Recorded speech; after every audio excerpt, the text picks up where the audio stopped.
let's get into something that I threw out there a couple minutes ago because it's going to wind up being debated, and we're going to say it, and that's what's going to wind up happening. But so far, here we are through 3 games of the NBA Finals, right? And Nikola Jokic's game 1, 27, 14 assists, 10 rebounds. Game 2, 41, 11 rebounds, 4 assists. Game 3, 32 points, 21 rebounds, 10 assists. Mm-hmm. Will Nikola Jokic, because right now, look at where he's at, getting ready for the rest of the NBA Finals. We have seen dominant NBA Finals from LeBron James before, but what Jokic is doing here, with every game being a triple-double, I mean, the guy could have a triple-double or near triple-double in almost every single game. Can Jokic go down as the best NBA Finals of the last 30 years, since the turn of the century? Ooh. Even further back, right? Because you had Jordan had some amazing NBA Finals, obviously. I mean, he did have some. Scottie Pippen tells you nobody knows who he is, but he did have some great NBA Finals. But all in all, like, has someone been able to dominate in every facet of the game like this? This is absolutely stunning. As good as he is, that he's coming in here to the finals and 27, 14, and 10, 41, 11, and 4, 32, 21, and 10. He may go down as having the best NBA Finals that we've seen. I can't go back to before I watched the NBA and go back into the early 70s and before that in the 60s and Wilt Chamberlain. But so I'll go back to what, 1980? 1990, I mean, dominant performances in NBA Finals history, but if this is what we're going to get from Jokic, we're going to get 30, 20, and 10 the next couple of games all the way through. Is he going to go down being the most dominant NBA Finals player ever? That is a good question. And you know me, I love lists, so let's go. Shaquille O'Neal with the Lakers back in 2000, 29-7, 13-6, nearly 4 assists a game and 3 blocks per game. I mean, that's pretty ridiculous, right? So you've got that. I'm looking at all the NBA Finals MVPs as you flow through. I mean, LeBron, obviously some monster numbers along the way, but that's probably it. I'd put that Shaquille O'Neal year up, I think, is probably since 2000 the best. And I mean, 1990, you ain't touching it, because it's a shot that everybody walks off and goes into history. You know, the rest of the file doesn't matter. Russell falling away as if the force had sent him off. You don't need to be defending me now. Is about as good as it gets. But yeah, I'll take that Shaq year, and I'll post that for now. All right, so you have that for now, but remember, we still because it also had style and power, and finesse. It had the star power and star power. Of Shaq that we've been waiting for Shaq. I like Nikola Jokic, and star power is certainly there as a player. But you know, I got to bring everybody to the yard. I got to bring everybody out to line the courts to watch. Milkshakes on Mike. Do you want me to pass? No. Do you want me to slam? Yeah, that's what you got. Do you want me to shoot? No. I don't want you to sing. I don't shoot it. And I don't want you to want sing, me to slam? I don't want you to sing "Tell Us" either. I don't want that. I know that's where you were going. I don't want that either. No, I know it works though. Tamray, it's better than okay. I am an ass man. It was in the drops. But you're talking about now that series by Shaq. This series by Jokic, still with at least 2 more games to go. And it's a 23-year gap. With at least 2 more games to go. I mean, that modern era NBA Finals history, it's going to be tough, man. I don't know. They told me that triple-doubles don't matter when Russell Westbrook had a bunch of them. Well, Russell Westbrook hasn't won a championship. This would be him leading them to a championship. No, but you get my point. Guy did it average for a season, and we were supposed to go, whatever. He did it before. The fact that he's doing it again doesn't matter. But this is, if it was a bigger spotlight, I would say it would be easy. But because it's the Nuggets and not the Lakers, it's going to be tougher. Look, Giannis's, game 7 clinching, 50-point game, that may go down as the best Game 7 performance, but you're talking about an entire series, and especially when you're not going to get a lot of games, you're not going to get a lot of games out of the Nuggets if they play like this next couple nights. It's 2 more games, and that's it.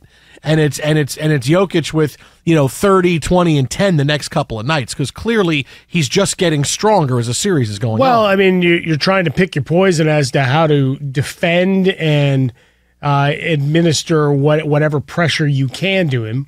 The assists are going to pile up just organically because of the way guys move off the basketball in Denver, and it's a thing of beauty. And to think that Michael Porter Jr., who coming into this series, a lot of excitement over the fact that he'd finally accepted the role as the number 3 guy. He'd gotten past the injuries, the attitude, all of those things that had plagued the early part of his career.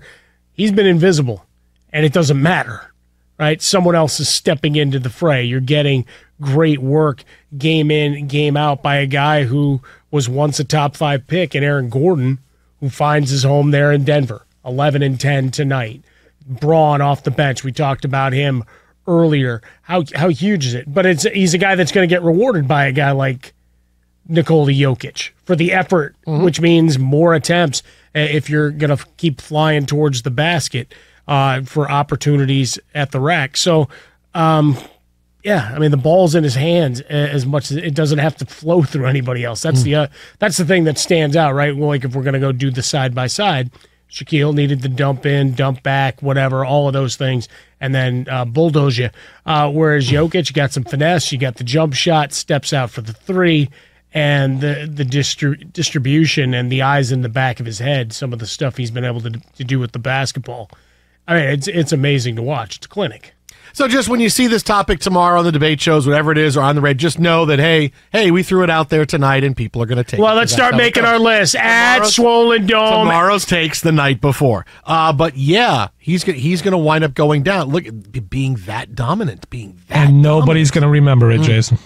You listen, you don't remember because you got swept by Jokic, so that happened. But you also had the Nuggets sweeping the Heat, so we both got swept. Dude, if the Nuggets had just didn't need game 2 to get the Heat to get their attention. If the Lakers didn't get swept, they'd still be playing. No. The Nuggets, it should be a sweep.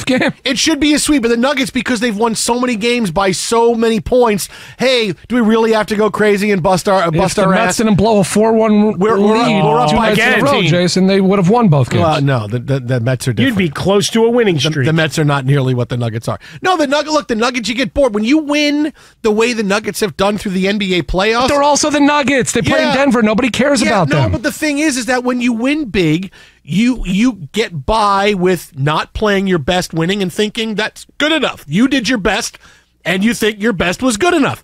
And once in a while, a game happens and it gets your attention. Game 1, they weren't great all the way through, but they got by. So they figure, do we really have to have that eye of the tiger for game 2? No, they're up by 15, and what happens? They give it up. And Michael Malone talks about the effort that the Nuggets did not have in game 2, and you saw it because you saw the Heat rotating to wide open threes all the time, coming back in it, getting big shots, and him going, where are we defensively? That game got the Nuggets' attention. Yeah, to be fair, in game 1, the Heat missed most of those shots that fell in game 2. They did miss and then today, there were a lot of open looks. Yeah. And then you get into the fourth quarter, and this is where we get into the Heat ineffectiveness. Bam and Jimmy combined to go 1 for 9. 1 for 9 in the fourth quarter. Adebayo, 1 for 7. He was awful. I'm glad you brought that up because this is something we got to get into with Rick Bucher in a few minutes because how do I say this? The image of playoff Jimmy is starting to take a big hit. And whether it's he's tired, he's played too many minutes, or he just is getting a little bit more credit because we were looking for a storyline. This is not a guy who's great every single game. He has moments where he is amazing. In every single game, I can step up and I can do it. Yeah. Right? And he'll have individual games where he is amazing. And then he'll have games where, he's 7 out of 21 for 16 points. Dude, if playoff Jimmy doesn't play like playoff Jimmy every game, the Heat aren't going to win. Well, but like playoff Jimmy today, and I'm as big a Jimmy Butler stan going back to his time with the Bulls as there is. It was Yimmy in my family, if you couldn't pronounce the J. As a little kid, people called everybody Yimmy. Yimmy. But with Butler, Yimmy! we talked about it at halftime. He had 18 shots. Mm-hmm. Didn't see the ball. Didn't take a lot of shots down the stretch. And even in time where there was still seemingly with a couple of makes and stops an opportunity to get back in the game, did a lot of dribbling around trying to ferret out and wasting time on the clock in the final minute. So really quizzical. Is that a word? I mean, Can I really, say that? playoff Jimmy, how much of a thing is it when he's not playing like Jokic every game? You know, I mean, he can dominate in spurts, he can dominate big games, but then you get 2-3 games in a row where it's, well, yeah, he had 19. Okay, well, all right. Then you look and go, hey, he's a 22-point-a-game scorer.